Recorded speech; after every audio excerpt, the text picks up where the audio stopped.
Thank you very much, everyone. So my name is Dineo Racoco. I am currently Group CISO for the Coca-Cola Beverages Africa. A very good day to all of you, and I'm so grateful to have been given this opportunity to share a few pages in the chapter of my cybersecurity career. I hope sharing my story will inspire someone.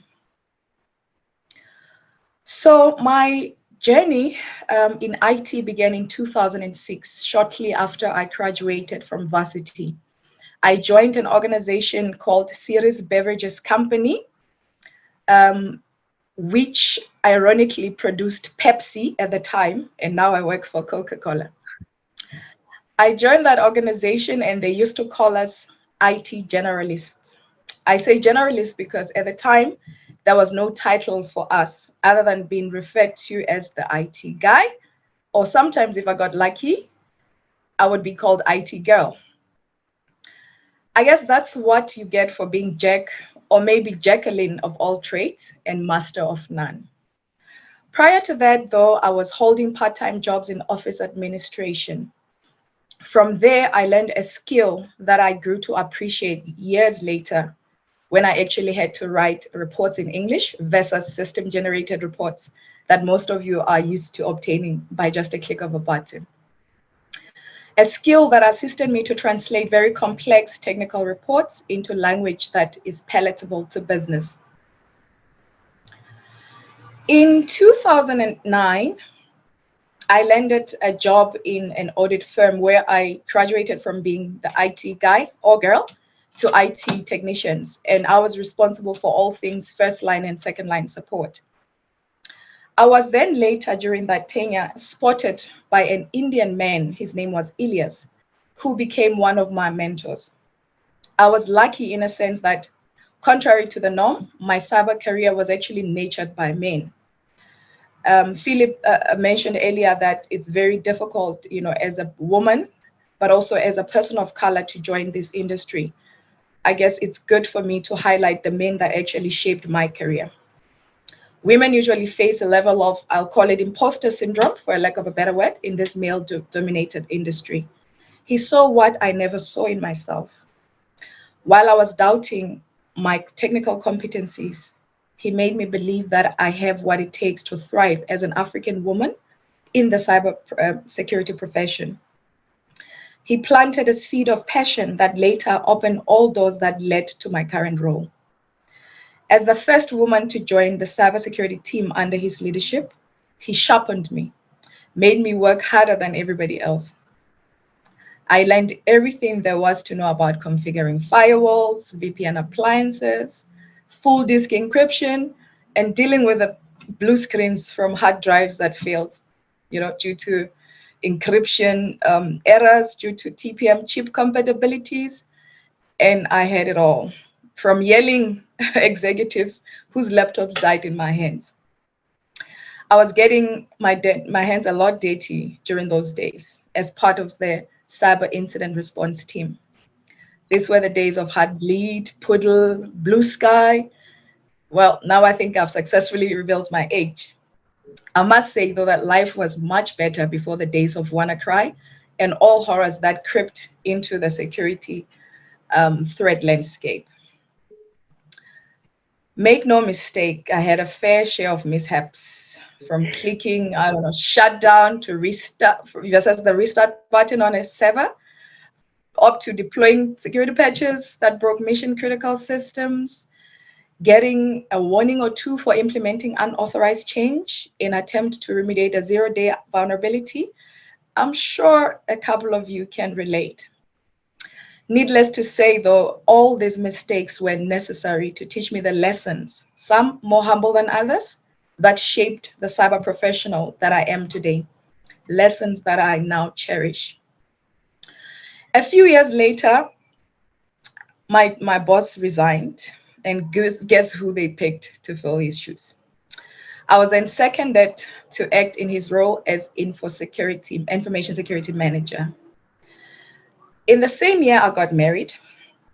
While I was still juggling a first-time manager role and figuring how this marriage thing and this coexisting with the men meant, my team was growing, and so were the challenges of managing people.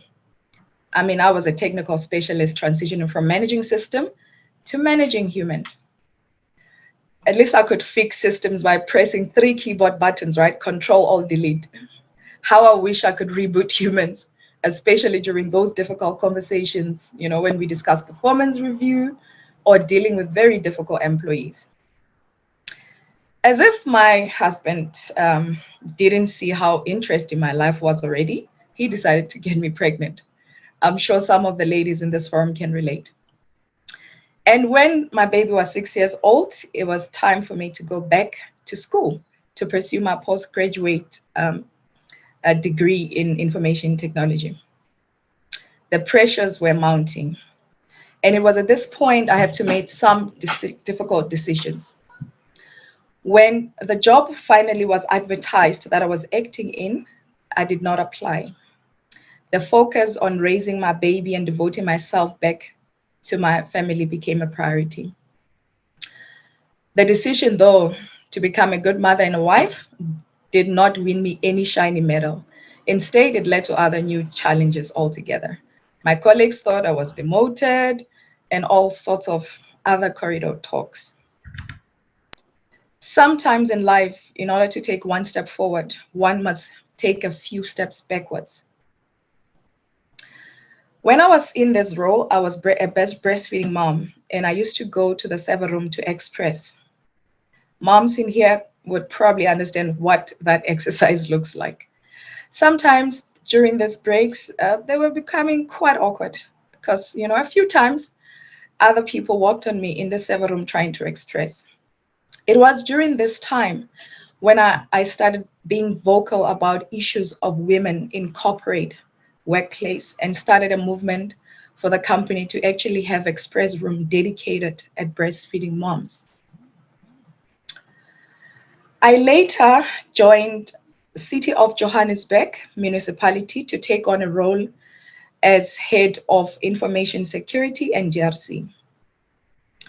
I then moved on to join a telco as a head of security, and my role here was to develop an security strategy for this organization. It was here where I got exposed to CISO Alliance Forum, met other industry leaders, and through this platform, got to know of the Cyber Leadership Institute. I registered in the hub and I started reading some of their free resources. These resources helped me to prepare better for the interviews. I was very lucky enough to have landed a job after my very first CISO interview. This is attributed to the many mentors that I had and many industry colleagues that I would reach out to. But very predominantly, I attribute this achievement to my encounter with the Cyber Leadership 100-day plan, which made me stand out and made me resonate with the interview panel. I remember a couple of days before I officially started, I actually reached out to Darren, who gave me confidence as a first-time CISO to create rapport with my new boss, my colleagues, as well as my direct reports. The 100-day CISO playbook not only landed me a job, but also helped me to have rapport with key business stakeholders, identify low-hanging fruits, what the playbook calls quick wins, develop security operating model that I had to then present to the boss for approval, secure funds and to actually onboard a new managed security service provider to operationalize and execute our cybersecurity strategy.